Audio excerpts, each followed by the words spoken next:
Bueno, seguimos con la transición del mundo medieval, de la Edad Media, del mundo feudal a la Edad Moderna. Seguimos con esa transición para ir situando en esa transición no solo las bases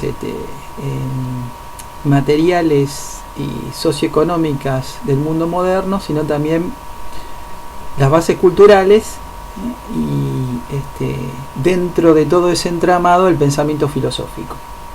Vamos a, sobre todo, aunque no únicamente, seguimos con esta transición.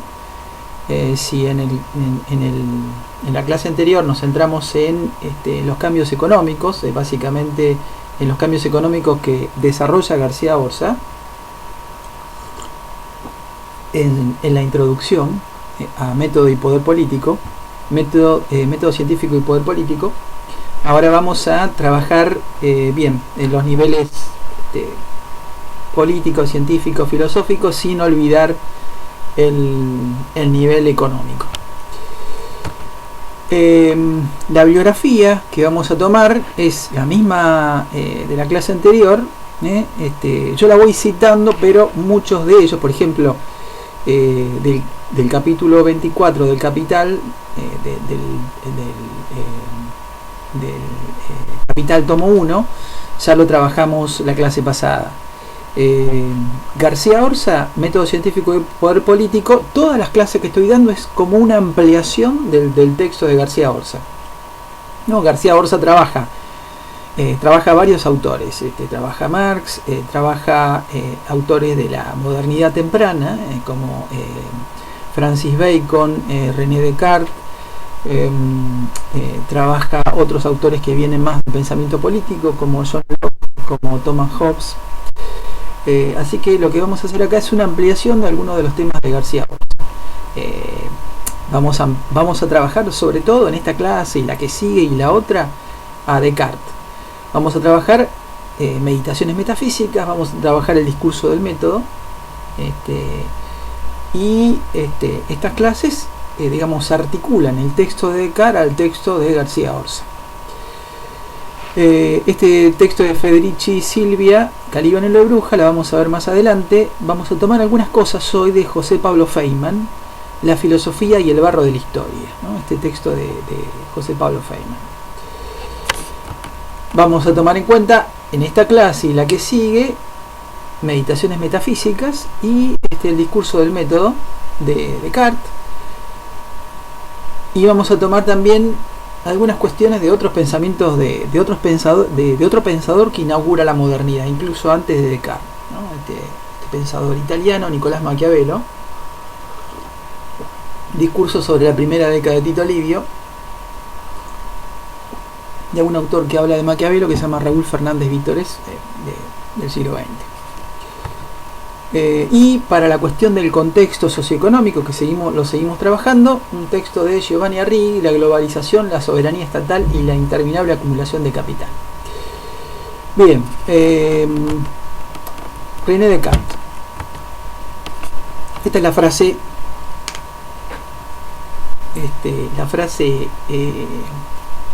con la cual se lo conoce, y de alguna manera es la frase que inaugura la modernidad, ¿no? Pienso, luego existo.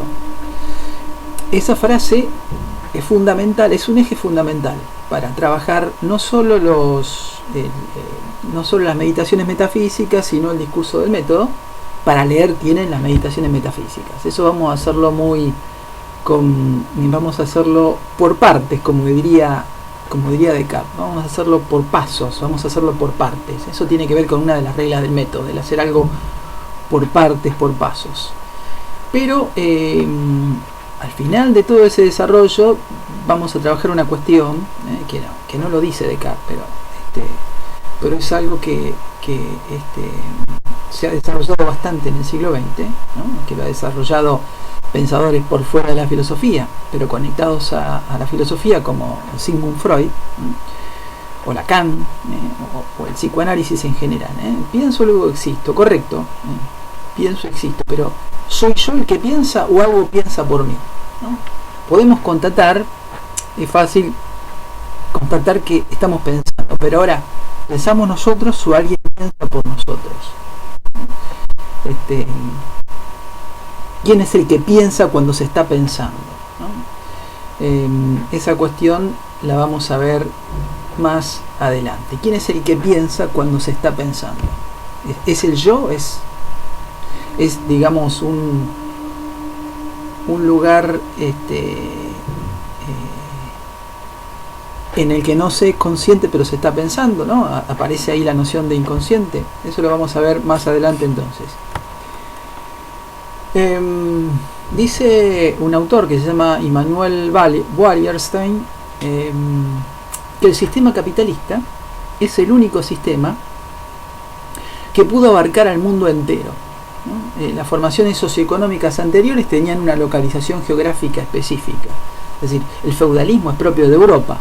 Se puede hablar de feudalismo japonés, por ejemplo, pero es un sistema muy diferente. Cada lugar geográfico estaba, digamos, articulado a un tiempo histórico propio con, digamos, formas socioeconómicas propias. El sistema capitalista es la única formación socioeconómica que abarca al mundo entero, prácticamente desde el siglo XIV, XV, desde el siglo XV, XVI. Digamos, para poner una fecha, desde el descubrimiento de América y la formación de un mercado mundial, o desde la conquista de América, ¿no? Desde la invasión de América y la formación de un mercado mundial. El mercado mundial se forma en esa época, en el siglo XVI. Bien, entonces esta cuestión del sistema capitalista como sistema mundo, ¿no? Es un concepto muy heurístico, muy útil para comprender todo el contexto en el cual se desarrolla la filosofía moderna, el pensamiento moderno. Descartes se halla en el centro de ese sistema mundo, ¿no? Cuando dice pienso, luego existo, cuando dice estoy seguro de que estoy pensando, y digamos las cuestiones que tienen que ver con lo corporal, con las sensaciones, con las percepciones, lo que tiene que ver con el aparato sensorial, queda subordinado a ese estado de pensamiento descarnado, separado del cuerpo. Esta cuestión, que es el punto de inicio de Descartes, digamos, cuando piensa esto está situado en un lugar físico específico, ¿no? Ese lugar físico específico es lo que Wallerstein llama el sistema mundo capitalista. Este sistema, a lo largo de 5 siglos, ha tenido diferentes centros que han dirigido la acumulación de capital. La clase pasada veíamos la cuestión de la acumulación originaria. Bueno, la acumulación de capital, sea originaria o no, es una acumulación que se da en distintas fases. En la primera fase, las ciudades-estado como Venecia, y las ciudades-estado son como las griegas, ¿no? Ciudades-estados que son autónomas, se bastan a sí mismas, se articulan con otras ciudades, pero son un estado en pequeño. Poleis sería en griego, en plural de polis. Italia en esa época no era un país, ¿no? En el siglo XVI Italia estaba formado por distintas ciudades-estado, por distintas regiones. Entonces, pero eran muy poderosas culturalmente, económicamente. Entonces las ciudades-estado como Venecia y los banqueros genoveses, de Génova, que luego de la competencia entre Venecia y Génova, luego que de esta competencia, de este enfrentamiento favoreciese a Venecia, los banqueros se desplazan y se reconvierten en financieros de la península ibérica. Entonces, la primera fase de acumulación de capital está guiada por ciudades-estado, ¿no? Por unidades pequeñas, ¿no? Unidades muy pequeñas. La segunda fase sería lo que Giovanni Arrighi llama protoestado nacional holandés, es decir, el Estado-nación, los Estados-nación se forman precisamente en la modernidad, a partir de, sobre todo se forman, por eso este es un proto-Estado-nación, Pensemos que este nivel, el 1, ocurre en el siglo XVI. El nivel 2 ocurre entre el siglo XVII y el XVIII. Y los estados-nación en todo el mundo se empiezan a conformar básicamente en el siglo XVIII.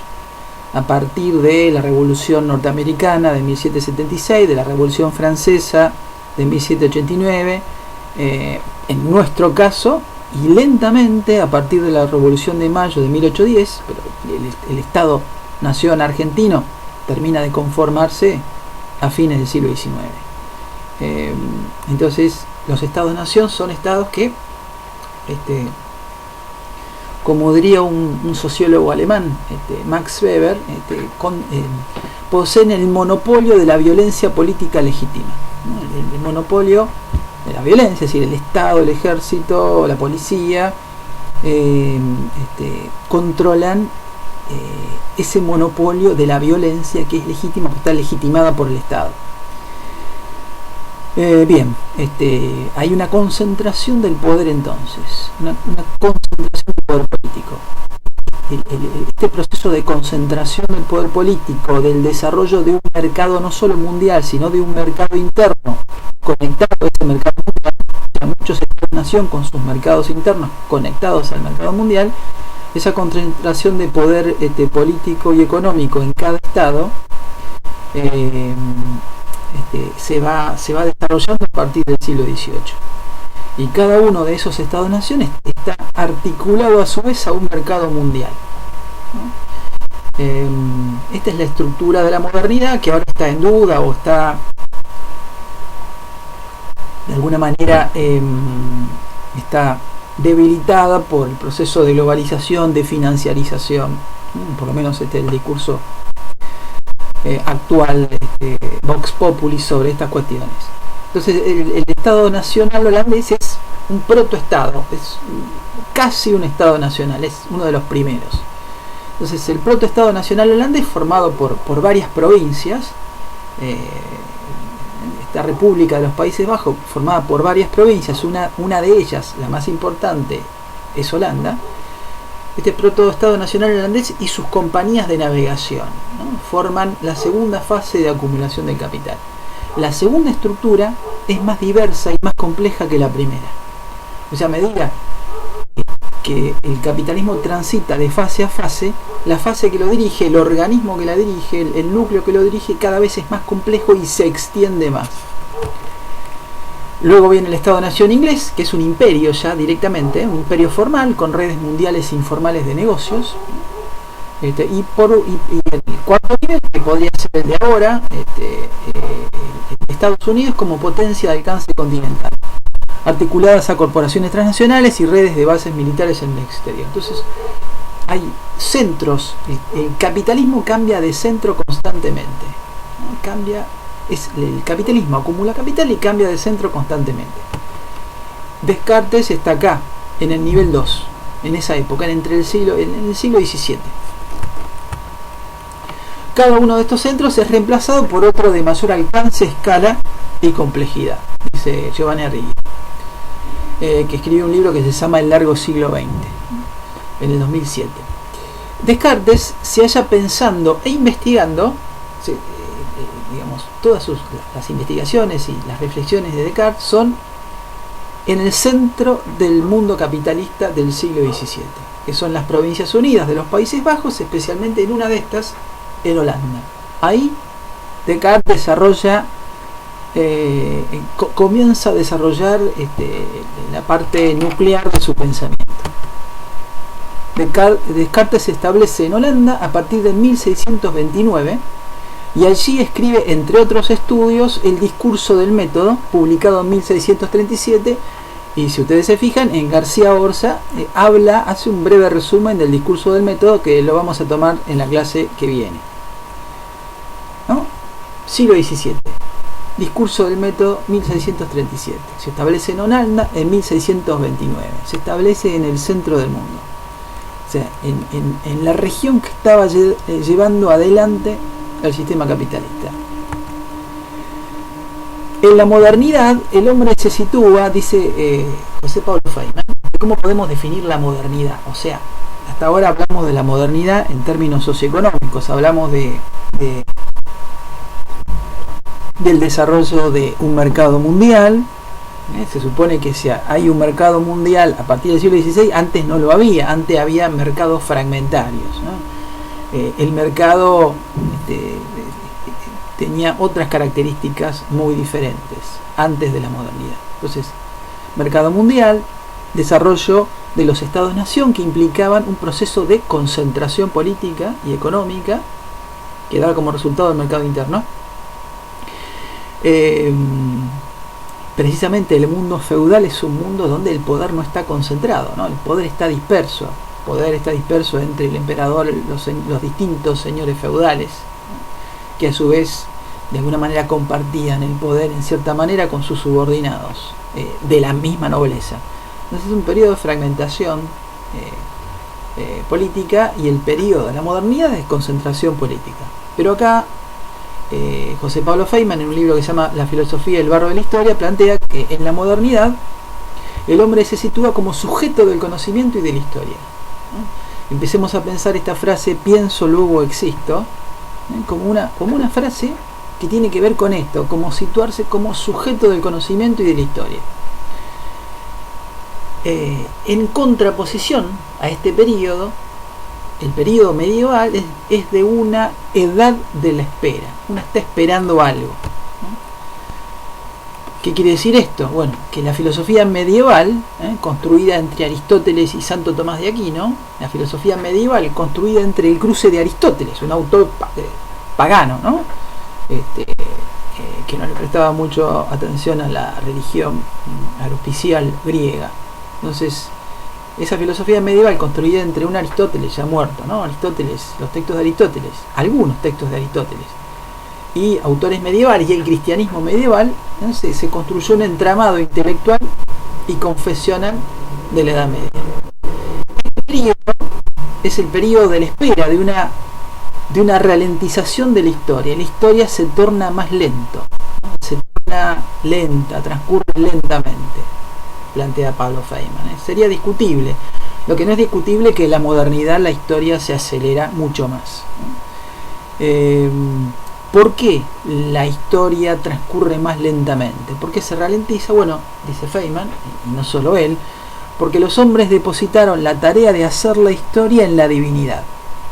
La historia se transforma en la espera por acceder al reino de Dios. Todo ocurre, todo se dirige por un poder que trasciende al mundo material, al mundo sensible de los seres humanos. Entonces, digamos, la historia se acelera por varias cuestiones que ya hemos mencionado, ¿no? El desarrollo de la acumulación ordinaria, donde grandes transformaciones económicas, desarrollo de la acumulación originaria en Europa, pero también en América, donde el Imperio Español extrae metales preciosos utilizando a los pueblos originarios como mano de obra esclava. El surgimiento de una clase, la burguesía, protagonista de estos cambios económicos y ejecutora de la acumulación originaria. Esto acelera la historia en términos materiales, socioeconómicos. Y la configuración de un nuevo sistema de pensamiento, cuyos autores más importantes, no los únicos, o mejor dicho, algunos de los autores importantes son Descartes, Galileo, Newton, Copérnico, Kepler y muchos más.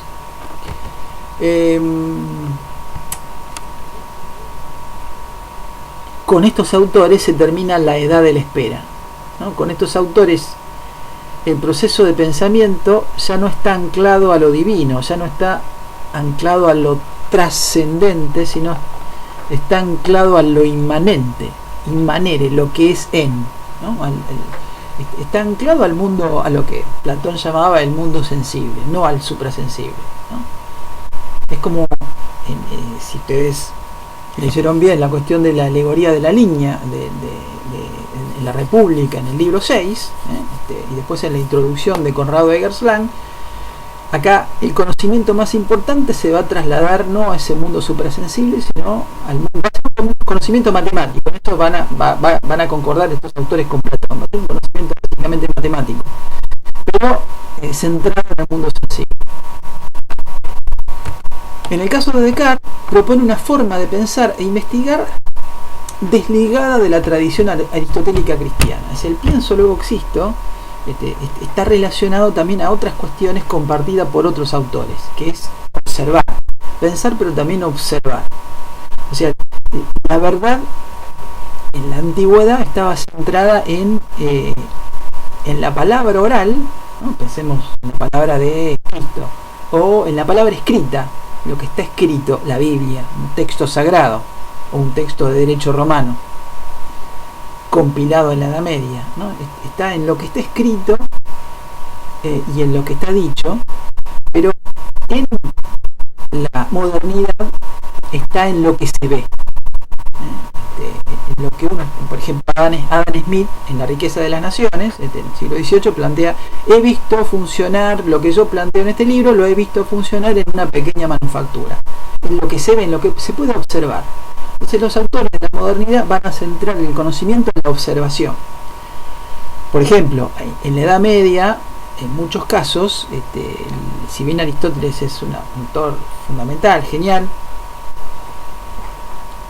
Aristóteles basaba precisamente sus investigaciones en la observación, en el sentido común, en el razonamiento y en la observación. Pero muchos autores aristotélicos, no Aristóteles, sino los autores aristotélicos, basaban el conocimiento no en la observación como Aristóteles, sino en la lectura de las obras de Aristóteles transformada en un texto religioso, en un texto dogmático. Entonces, para estudiar, digamos, la zoología, en vez de dirigirse a la observación de distintas especies, se dirigían directamente a los textos de Aristóteles tomados como una verdad, siendo que el mismo Aristóteles no lo había tomado así. Por lo tanto, lo que hace Descartes es romper, y otros autores es romper con esta idea de que la verdad está en lo escrito, sino que la verdad está en la observación para crear nuevo conocimiento. Este es el planteo en general no solo de Descartes, sino también de Bacon, por ejemplo. A partir de la lectura, que lo que vayan leyendo, las 6 meditaciones de Descartes, uno puede confrontar esas 6 meditaciones con esta cita de Feynman de la filosofía del barro de la historia. Es interesante esta cuestión, ¿no? Porque dijimos que la Edad Media era la edad de la espera, la edad de una lógica de la historia que tenía que ver con el fin del mundo, que tenía que ver con el advenimiento del reino de Dios, tenía que ver con una serie de cuestiones que se abandonan en la edad moderna. Es decir, como todos saben, el núcleo cultural de la edad moderna ya no es la religión, sino es el hombre, ¿no? Entonces, pero todo es más complicado de lo que se ve. A ver esta cita, leámosla con tranquilidad. Aunque no lo diga, en el discurso del método, cuando Descartes dice pienso, luego existo, o dudo y de lo único que no puedo dudar es de mi duda, de lo único seguro es pensar y dudar, al decir esto, aunque no lo diga directamente, está matando a Dios, dice Feynman. Esto es fundamental en la historia de la filosofía. Descartes mata a Dios porque de lo único que no duda es de su subjetividad. Lo indubitable, aquello de lo cual van a ser deducidas las otras verdades, ya no es la verdad revelada divina, sino que es la subjetividad humana. O sea, la verdad ya no es revelada por el texto divino o por un líder religioso. La verdad está en la subjetividad humana, en ese proceso de pensamiento y también de observación. Al decir esto, pienso, luego existo, dudo y de lo único que no puedo dudar es de mi duda, dice, está matando a Dios. Entonces, esta es la afirmación taxativa de Feynman. ¿Será realmente así? Es una cosa que hay que ir viéndolo, a ver si es cierto o no, a ver si tiene otro costado. Umberto Eco, que es un semiólogo italiano, que también es un escritor muy conocido por un libro que se llama El nombre de la rosa, ambientado en la Edad Media, ambientado hay un detective en la Edad Media. Léanlo, vean la película. Humberto Eco en Cómo se hace una tesis, que es un libro que enseña a hacer un proyecto de tesis y hacer una investigación. En este libro, ya se convertido ya en un clásico, plantea que el investigador, cuando escribe y cuando investiga, cuando hace una tesis, por ejemplo una tesis de licenciatura, una tesis de maestría, de doctorado, debe escribir e investigar teniendo en cuenta al auditorio al cual se dirige la investigación, que en el caso de una tesis académica es un jurado de académicos de una facultad o de un departamento determinado, que es el que evalúa la tesis, ¿no? Cuando uno hace una tesis tiene enfrente un jurado con profesores que son de la misma facultad o de otra facultad también, que son de la misma disciplina o de otra disciplina. Entonces uno ahí defiende su tesis con un director de tesis. Lo que dice Humberto Eco es algo de sentido común. Si uno escribe una investigación, tiene en mente a quién va dirigida. Uno escribe a un auditorio determinado. En este caso sería este auditorio académico, en otro caso podría ser otra cosa. En Meditaciones, en Meditaciones Metafísicas es el título abreviado. Meditaciones Metafísicas tiene varios títulos y está escrito en dos idiomas diferentes, ¿no? En la primera versión, Meditaciones de Filosofía Primera, en las que se demuestran la existencia de Dios y la inmortalidad del alma, ¿no?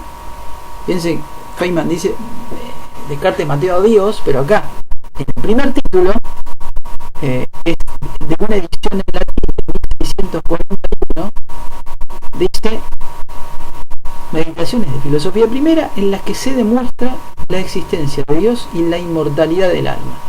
O sea, tiene un objetivo bastante religioso. Descartes se dirige, o sea, su investigación está dirigida, por lo menos a simple vista, superficialmente, está dedicada a esa investigación a los señores decanos y doctores de la Sagrada Facultad de Teología de París. Está dedicada a una facultad de teología de París, en una edición en latín. El latín era el idioma académico, ¿no? El texto de Descartes se traduce al francés. Los textos de Maquiavelo también se traducen rápidamente a otros idiomas. Bien, entonces en 1642, desde los Países Bajos, ¿no?, en los cuales residía desde 1628-1629, dado que la primera edición de 1641 no había tenido mucho éxito, desde ahí, desde este lugar de pensamiento, decide una segunda reedición. O sea, en los Países Bajos le dedica a académicos teólogos franceses las meditaciones. Pero como no había tenido mucho éxito, decide una segunda reedición con algunas modificaciones, comenzando por su título. Hay una modificación del título: Meditaciones Metafísicas acerca de la filosofía primera, en las cuales se demuestra la existencia de Dios y la distinción real del alma y el cuerpo del hombre. Distinción real del alma y el cuerpo del hombre, ¿no? Ese es un objetivo. No parece dejar de lado a Dios ni matarlo acá en el título. A primera vista, la afirmación de Feynman sería incorrecta por el mismo objetivo de investigación formulado por Descartes en el título, que es precisamente, según la variación, se demuestra la existencia de Dios, la distinción de alma y cuerpo, y en el anterior, la existencia de Dios y la inmortalidad del alma. El punto en cuestión, o sea, por ahí la frase de Feynman se vería de otra manera por lo siguiente: el punto en cuestión es el desplazamiento de la existencia de Dios afirmada por la fe en la Biblia.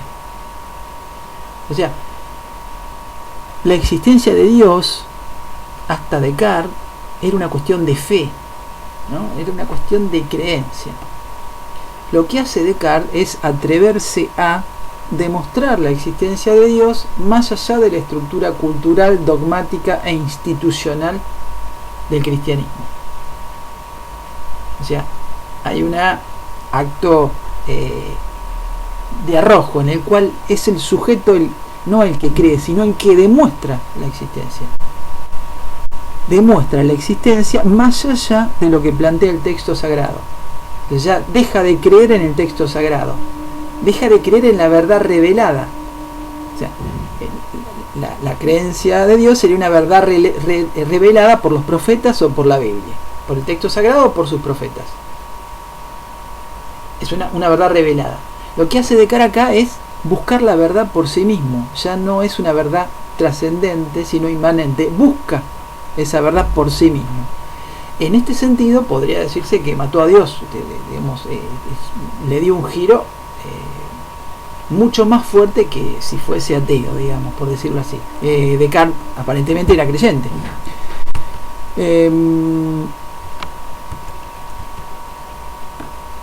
En esa dedicatoria a los teólogos de la facultad de la Universidad de París, Descartes plantea lo siguiente, dice, les explica, ¿no?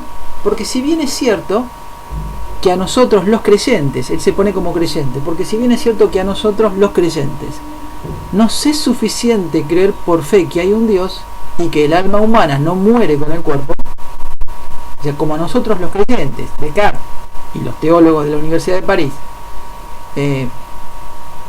a mí, dice Descartes, me hace falta, con la creencia me conformo, dice. Sin embargo, dice Descartes, no parece en verdad posible que los infieles son los que no creen en el Dios cristiano, ¿no? No parece en verdad posible que los infieles puedan ser persuadidos de religión alguna, ¿no? El cristianismo y cualquier otra religión. No parece en verdad posible que los infieles puedan ser persuadidos de religión alguna, y casi ni siquiera de alguna virtud moral, si en primer lugar no se les prueban estas dos cosas por la razón natural, ¿no? Entonces, lo que dice Descartes es, miren, yo soy creyente, con esto a mí me basta. Sin embargo, si lo que queremos es ampliar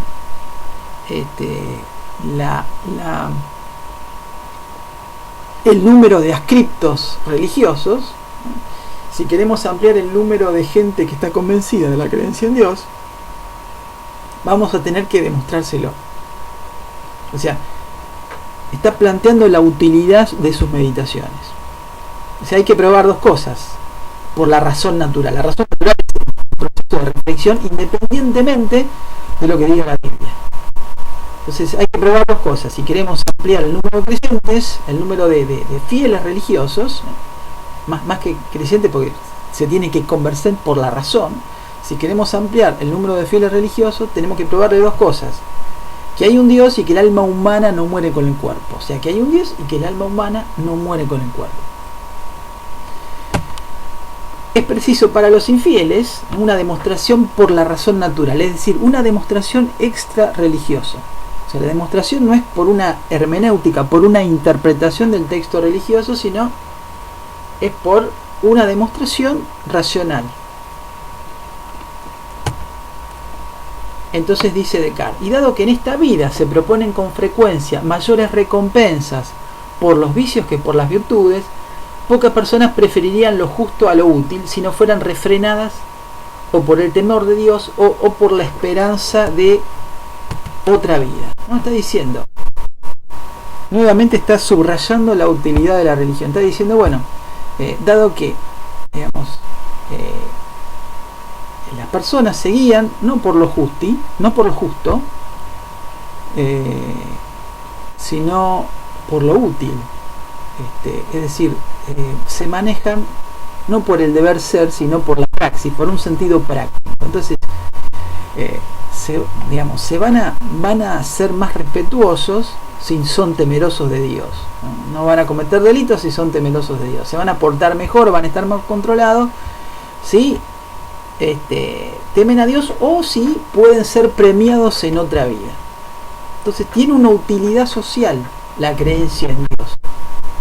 Entonces lo que le proponen estos teólogos es un proceso de pensamiento, de argumentos para convencer a los infieles, a los que no creen en Dios, en ningún Dios de ninguna religión.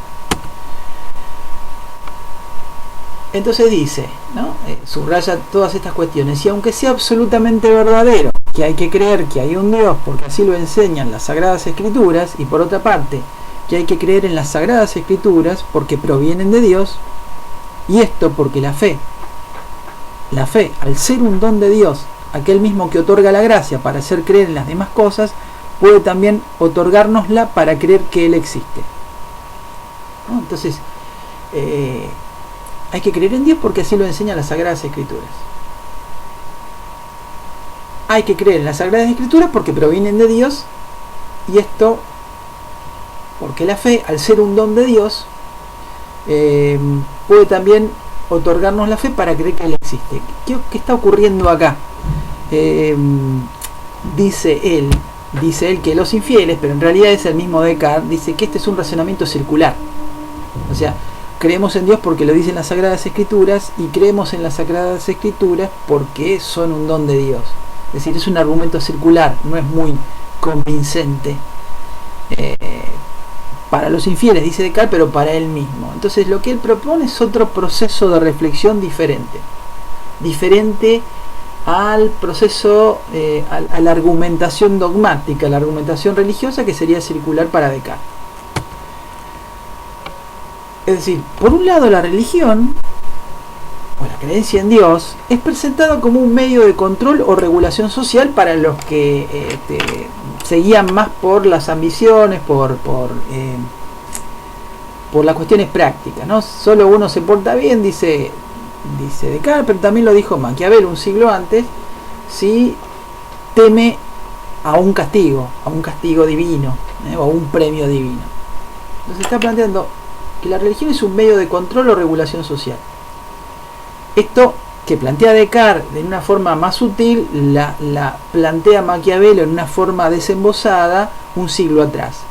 En ese esquema de ciclos de acumulación de capital, Maquiavelo está precisamente en Florencia, en una ciudad-estado del siglo XVI, ¿no? Está en otro centro del capitalismo en ese momento, pero un centro más frágil. En Maquiavelo, en el siglo XVI, escribe un libro que se llama Discursos sobre la primera década de Tito Livio. Tito Livio es un historiador romano. Maquiavelo reflexiona sobre los hechos relatados por este historiador romano, que hace historia de Roma, mezclado un poco con cuestiones mitológicas, y Maquiavelo hace un análisis de la obra de ese historiador y le agrega los hechos de la modernidad, los hechos contemporáneos a él. Digamos, agrega un análisis de la política italiana y europea del siglo XVI. Lo que va a decir Maquiavelo en esos comentarios a la obra de Tito Livio es que la religión, esto es parecido entonces a Descartes, pero es un siglo antes, la religión es un factor de refuerzo de la ley, porque reduce la ferocidad humana a la obediencia civil, cuando el respeto a la ley propiamente dicha no basta. Es decir, cuando el respeto civil, cuando la ley inmanente, cuando la ley positiva, la ley no religiosa, sino la ley que sale de una constitución, de un sistema legal, cuando esa ley no se respeta, cuando esa ley no tiene legitimidad, entonces ahí, si ocurre eso, más vale que sean creyentes, porque si son creyentes, la ley, al menos la ley civil no religiosa, va a estar reforzada al menos por una creencia religiosa. Plantea Maquiavelo con mucha más extensión que Descartes estas cuestiones. Sería en latín un instrumentum regni. La religión es un instrumento de gobierno, un instrumento de Estado, un instrumento sociológicamente importante, ¿no? Sí, Maquiavelo está planteando la religión es un elemento sociológicamente importante, pero al decir que la religión es un elemento sociológicamente importante, es un elemento de control social importante, la rebaja de nivel. Es decir, es un instrumento muy importante, pero ya no es la verdad revelada, sino es un instrumento útil. Esto es lo que plantea Maquiavelo. No era el único que lo pensaba, pero es el que lo dice desembosadamente. Entonces, su importancia está más allá de la verdad específica de la religión. Dice Nicolás Maquiavelo, ¿no? para apoyar esta serie de reflexiones, dice: y verdaderamente nunca hubo un legislador que diese leyes extraordinarias y no recurriese a Dios.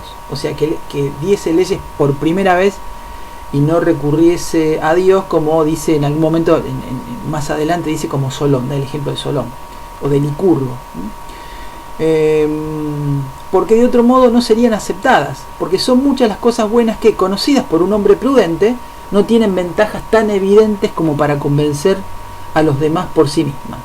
Por eso los hombres sabios, queriendo soslayar esta dificultad, siempre recurren a Dios aunque no sean creyentes. O sea, los gobernantes, el príncipe, principado de una forma de organización política del siglo XVI, recurren a Dios para legitimarse a sí mismos, para legitimar su propio sistema legal, aunque no crean en él. Recurren políticamente, sociológicamente, instrumentalmente. Esto lo plantea Maquiavelo en los discursos sobre la primera década de Tito Livio, en el libro 1, capítulo 11.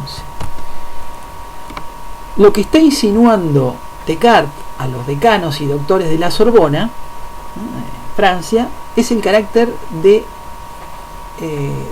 instrumento de control político de la religión. Pero invierte la relación entre la epistemesciencia y la creencia pistis. Invierte esta relación. La creencia parece estar, seguramente para tejer redes hacia factores de poder, por encima del laborioso trabajo de demostración racional de la existencia de Dios planteado en las meditaciones. Es decir, en las meditaciones lo que hace Descartes es hacer se preocupa por demostrar varias cuestiones, demuestra varias cuestiones, una de ellas la existencia de Dios, que sería la apoyatura final de todas las meditaciones, pero lo que hace esto independientemente de la creencia. O sea, no hace esto basándose en la cita de textos sagrados, sino a partir de su propia razón natural, como lo llamaba Bale. Entonces la creencia parece estar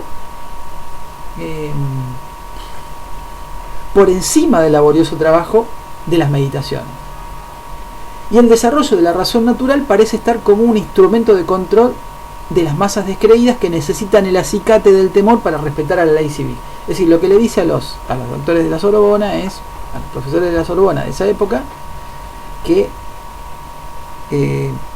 para controlar a las masas descreídas, para controlar a lo que Platón llama animal grande y robusto en el libro 6 de la República, ¿recuerdan esa frase? Para controlar a ese grupo de personas, a esas masas descreídas, lo que se necesita es convencerlas racionalmente. Ahí varía, ahí se diferencia de Maquiavelo.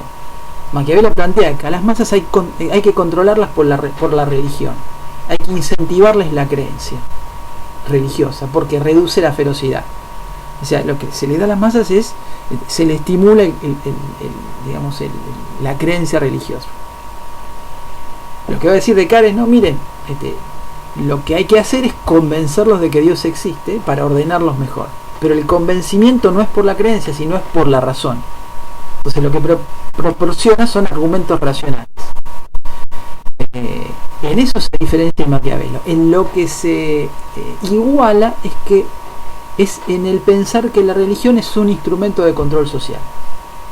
En este sentido, ambos matan a Dios porque la religión, si bien es importante, no es trascendente ya, sino es un instrumento de la inmanencia, es un instrumento del mundo sensible, aunque sea muy importante.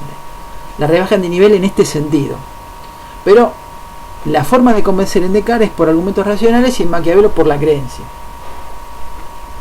O sea, es lo que va a plantear Maquiavelo. El príncipe es descreído, es frío, es pragmático y le da la religión a los otros, no a él mismo, no la consume él mismo, ¿no? Él hace que cree, pero no cree. El único que sabe la verdad, digamos, material, es el príncipe, y les da la creencia a las masas. Lo que hace Descartes es, no, señores, Dios existe y es un instrumento de control, pero hay que demostrarlo racionalmente, ¿no? Hay una diferencia en esas cuestiones. Bien, este sería entonces la clase con el que comenzamos a ver Descartes. La clase que viene vamos a ver el discurso del método, vamos a comentar algunas cuestiones del discurso del método y vamos a empezar a comentar meditación por meditación. Pero les recomiendo leer porque con esta clase no basta. Espero que mientras vaya comentando cada meditación ustedes vayan leyendo. Bueno, esto es todo. Hasta luego.